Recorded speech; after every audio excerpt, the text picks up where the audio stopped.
All right, so and when I start doing these intense things, also the Wi-Fi can get weird because we're intensifying patterns, and I'm kind of weaving. Like if you looked at something like this, consider being woven with information that's therapeutic, that's interacting with the various areas, mind, emotions, relationships, etc. My relationships down here, well, because I'm a guy, that's where my relationships all come from. Well, not all of them, but the significant ones. Tailbone patterns, tailbone. That has to do with fear patterns sometimes. We've got a couple of those here. And this is beneficial for everyone to release the tailbone. Tailbone's kind of like a Wi-Fi antenna in a sense. It picks up information. Longer hair does that as well. That's why one of the reasons I think the Native Americans wore their hair long, perhaps the Vikings as well.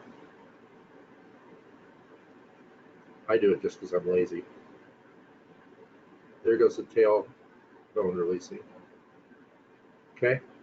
Now I'm going to go to the sacrum and the kidneys. I'm working on the kidneys and the back. So again, the back, emotions, fear, a lot of fear patterns. And by the way, any emotion, any sense of lack, any desire for something for that matter, can relate to emotional blockage, fear of not having, or fear you have it and you'll lose it, all those things. That's all fear-based stuff. I know quite a bit about that because I have plenty of that myself. We all do.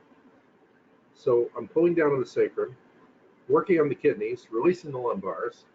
I've got my hand on the pubic bone and on the reproductive organs here, male and female. So we've got a lot going on here. Okay, we're stretching the low back, releasing energy all the way down the legs and into the ground. We're also opening up the craniosacral system. So this is the bottom end, so to speak, of the craniosacral system. And then we'll go to the top end as well, maybe. And we're rocking the pelvis and opening up the legs. We've got a couple of people that are specifically asking about back and leg pain. And I'm probably partly on that.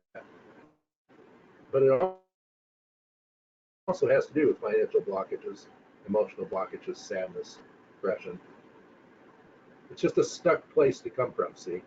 You open up that flow in the lower chakra centers, get things going. All right, so now I'm between the breasts, and I'm not sure what I'm doing here. Let me see. Heart, yeah, there's a heart pattern. Lungs, heart and lungs I'm working on. Oh, there we go. That's someone else's patterns here. Several of you. So we're just, if you don't have a particular thing I'm working on, not to worry, it still will benefit you because look where my hand is. My hand is all the way through the body, really. And so when I'm working on one area, what you see, I may not be talking about all the other things these fingers might be focusing on, or multidimensional awareness can be aware of and interact with. But that doesn't mean it's not happening. It probably is happening. Quite likely, in fact. I've got all my computer screens in the background. That's all my music programs. That has some pretty therapeutic stuff on it as well. Okay, there. Now the pelvis is opening up. Hips are opening like a butterfly. This is for all of you. We're going to go down to the pubic bone here. This can be sexual trauma, emotional asthma, reproductive stuff, prostate, all sorts of patterns here. Just open that up. Blocked flow, blocked abundance.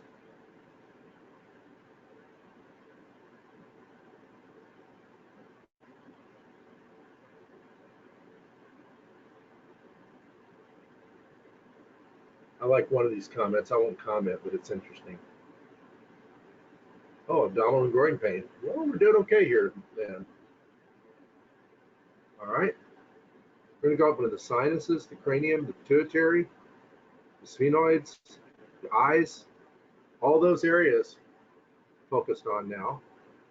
We're stretching the neck as well, opening it up, opening the flow of each vertebrae as I go back like this, see? So we'll do that.